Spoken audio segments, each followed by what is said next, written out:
There's no anime fans in the world who have never heard the name Makoto Shinkai before. After all, the man is an iconic director who has produced numerous celebrated movies such as 5 centimeters per second, Garden of Words, and Your Name, just to name a few. The beginning of the Tenki no Ko, Weathering with You follows the trailers and previews released so far almost verbatim. The story begins with a young girl named Hina Amano in a hospital room holding the hand of a woman who appears to be either sleeping or in a coma. Hina looks out the window at the buildings of Tokyo being drenched by a heavy downpour. In the middle of the rain, a small stream of light breaks through the clouds and illuminates a single building. Entranced by this light, Hina leaves the hospital and runs toward it. Hina climbs the stairs and notices a single red Torii gate on the roof of the building. She approaches the gate and clasps her hands in prayer. Hina steps through the gate and she is teleported to an unknown realm high in the sky. She flies through the air and sees translucent fish swimming through the air below her. Next, Hodaka stands on a large ship approaching the shores of Tokyo. He is immediately excited by the sight of Tokyo's skyscrapers. As if it were an act of God, the weather takes a sharp turn and the boat is shaken by a torrential downpour. The boat sways and Hodaka loses his balance, nearly sliding off of the ship. He is saved by Quesake, an adult man who has Hodaka buy him dinner and a beer to repay him. Quesake gives Hodaka his business card when they reach Tokyo and tells him to get in touch. Hodaka quickly finds himself in over his head in Tokyo when he's unable to find a job. He takes showers at cheaply priced manga cafes and eats only instant udon and soup for his meals. The rest of the time he spends wandering the streets of Tokyo aimlessly and looking for alleys to sleep in and escape the rain. After knocking over a trash can, he finds a discarded pistol hidden in the trash. He decides to keep the gun for protection.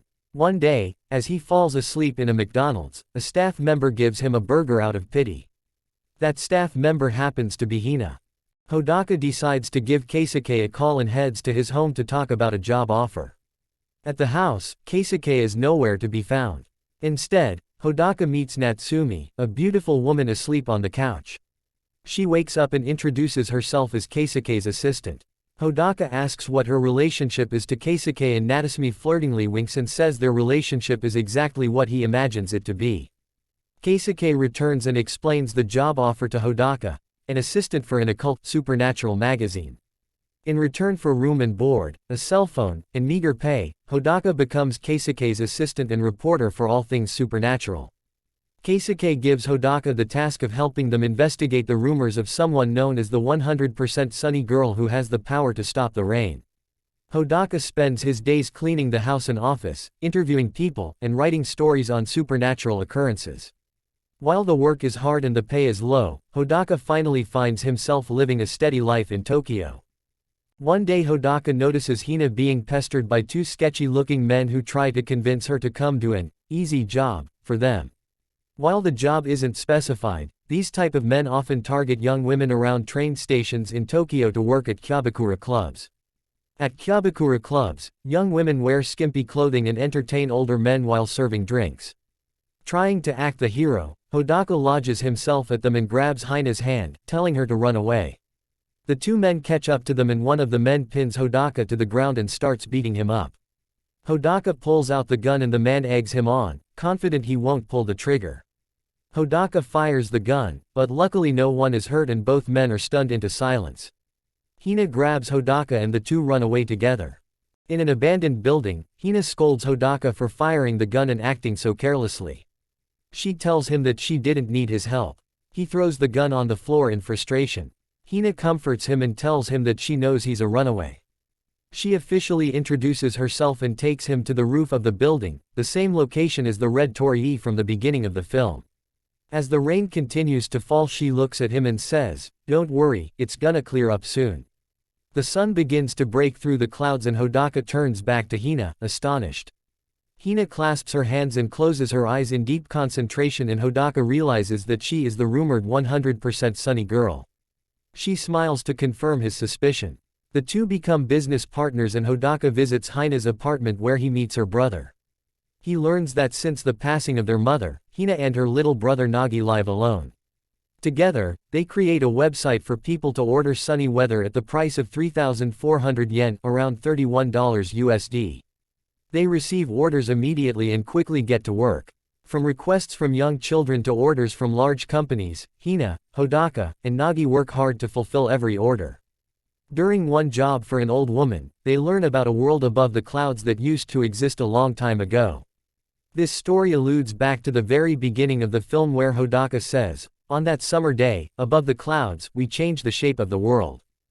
Hina even receives news coverage as she works her magic above one of Tokyo's tallest skyscrapers during a festival.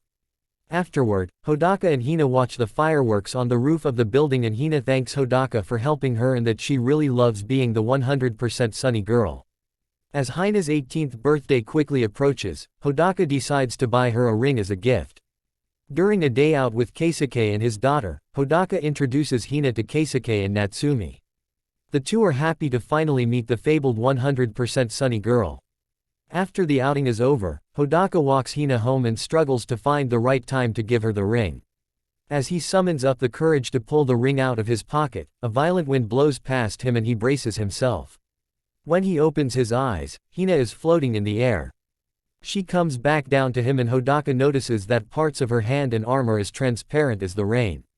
Hina tells him that this is part of the burden that comes with being the 100% sunny girl. Back at Hina's apartment, the two of them dry off when police show up looking for Hodaka. Hina tells them she has never seen him, but the police say that Hina and her brother are too young to be living alone. The police say they'll return some other time with social care workers to have a chat. Hodaka meets up with Quesake who tells him that the police came to his office as well and they were sent by his parents. Quesake pays him all his owed salary in full and tells him to go home. Back at Hina's house, Nagi and Hina decide to run away for fear of being taken into foster care homes. Hodaka defiantly exclaims that he too does not want to go home and that the three of them will run away together.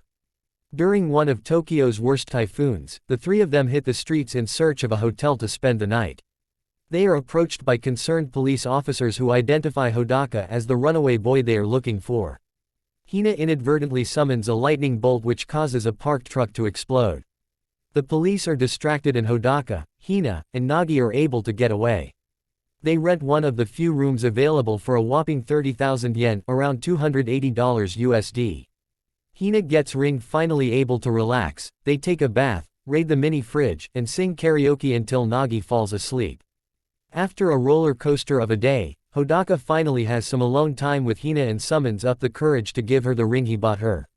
She is happy and loves the gift, but immediately devastates Hodaka with bad news. Hina's powers come with consequences and those bestowed with her gifts cannot stay in the normal world. If they do, the area will be met with constant rain. She tells Hodaka that she feels her time to go is soon approaching and she can't control it. She tries to be strong and asks him to look after Nagi, but her composure breaks and the two embrace each other. Hodaka asks her not to leave and they cry together. The next day, Hodaka wakes up and Hina is nowhere to be found. The police break into the room and Hodaka and Nagi are taken to the police station. On the way to the police station, Hina's ring drops from the sky onto the ground. Hodaka picks it up and realizes she must have gone to the fabled world above the clouds. At the police station, he begs the detective to let him go to save Hina, but the detective doesn't believe him. Hodaka learns from the detective that Hina is actually 15 years old too and she lied about being 18 to try to act more adult in front of him and her little brother. Instead of going quietly, Hodaka runs out of the police station with numerous officers on his tail. Natsumi comes to his rescue on a motorbike and tells him that Nagi called her. Hodaka guides her to the building with the red Torii gate on the roof. On the way, they reach a dead end where the roads are completely submerged in water from the typhoon. Hodaka continues on foot and runs along the train line to get to the building. He arrives at the building and finds Quesake there who tries to convince him to return to the police station. Quesake tells Hodaka not to worry, as he hasn't committed any serious crimes. As Quesake drags Hodaka out of the room, he bites him on the arm and pushes himself away. Hodaka finds the gun he had thrown on the ground from the last time he and Hina were there. He picks it up and points it at Quesake, refusing to go without finding Hina. The police storm in and restrain Hodaka. Quesake feels an overwhelming rush of sympathy for Hodaka and fights the police off of him. Nagi also arrives at the building and helps Quesake fight off the police. Hodaka runs to the roof of the building where he hurriedly jumps through the Tory gate. Immediately, he finds himself above the clouds falling at a great speed.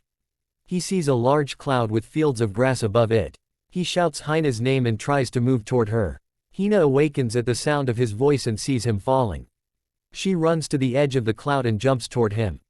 The two fall through the sky, desperately trying to reach each other. They finally join hands and pull each other close. Hodaka tells her he doesn't care about the rain. He doesn't care if Tokyo is forever plagued by cloudy skies. Hodaka tells her that she is all that matters and that he loves her. The police find the two of them asleep under the Torii gate. Hina is taken into police custody and Hodaka is sent back to his hometown.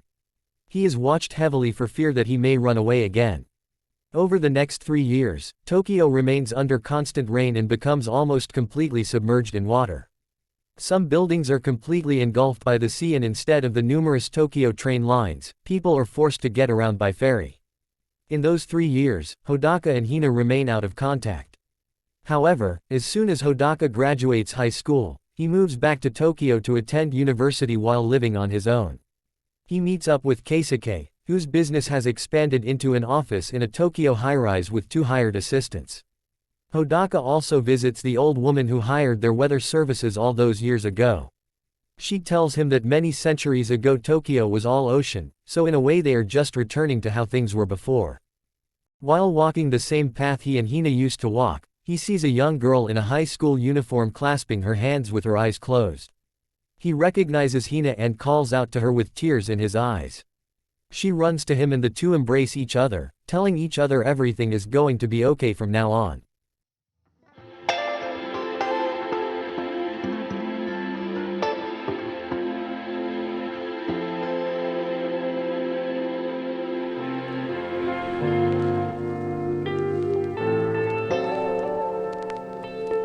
Subscribe to more kind videos and make sure click on the notifications button. Thank you for watching.